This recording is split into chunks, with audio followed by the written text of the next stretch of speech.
নমস্কার বন্ধুরা, আজকে আমরা কথা বলবো মোহনবাগান বনাম নর্থ ইস্ট ম্যাচ নিয়ে। তো চলো শুরু করা যাক। গোটা ম্যাচ জুড়ে বৃষ্টি হল, মাঠে জল জমে যাওয়ায় ১.৫ ঘণ্টা খেলা বন্ধ থাকল।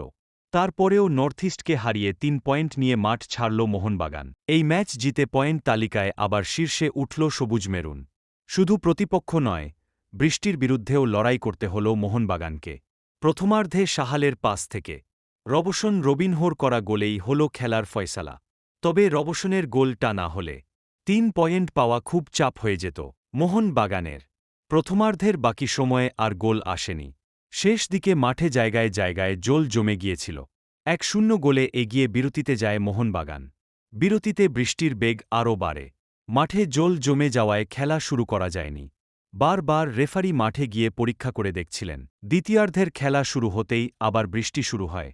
ফলে আবার জল জমতে শুরু করে মাঠে। তাতে ফুটবলারদের খেলতে সমস্যা হচ্ছিল।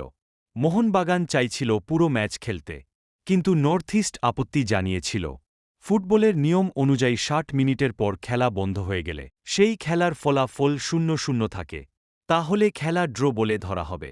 যদি কোনো দল ১-০ গোলে এগিয়ে থাকে, তাহলেও খেলা ড্র বলে ধরা হবে। কিন্তু যদি কোনো দল ২ গোলের বেশি ব্যবধানে এগিয়ে থাকে তাহলে সেই দলকে জয়ী বলে ধরা হবে। যেহেতু মোহনবাগান সেই সময় ১-০ গোলে এগিয়েছিল, তাই খেলা বন্ধ হলে তাকে ০-০ ড্র ধরা হতো। সেই কারণে খেলা শেষ করার তাগিদ ছিল বাগানের। ৯০ মিনিট হয়ে যাওয়ার পরেও হাল ছাড়েনি নর্থ ইস্ট। সংযুক্তি সময়ে বক্সের মধ্যে ভালো জায়গায় বল পান থই সিংহ।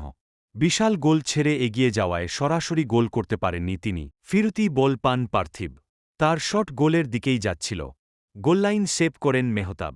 শেষ দিকে বারবার চেষ্টা করেও গোলের মুখ খুলতে পারেনি নর্থ ইস্ট। তার মাঝেই চোট পান সাহাল। স্ট্রেচারে চেপে মাঠ ছাড়লেন তিন। তার চোট খুব খারাপ একটা খবর মোহনবাগানের জন্যে। খেলা শেষে রেফারির সিদ্ধান্তের প্রতিবাদ করলেন নর্থ ইস্টের কোচ জুয়ান পেদ্রো বেনালি। তার জন্যে লাল কার্ড দেখলেন। তারপরেও তর্ক চালিয়ে যেতে থাকেন তিনি। এই জয়ের ফলে ৯ ম্যাচে ২০ পয়েন্ট নিয়ে সবার উপরে মোহনবাগান। তো এই ছিল আজকের আপডেট। ভিডিওটা যদি ভালো লেগে থাকে, তাহলে একটি লাইক করে চ্যানেলটি সাবস্ক্রাইব করে দিও।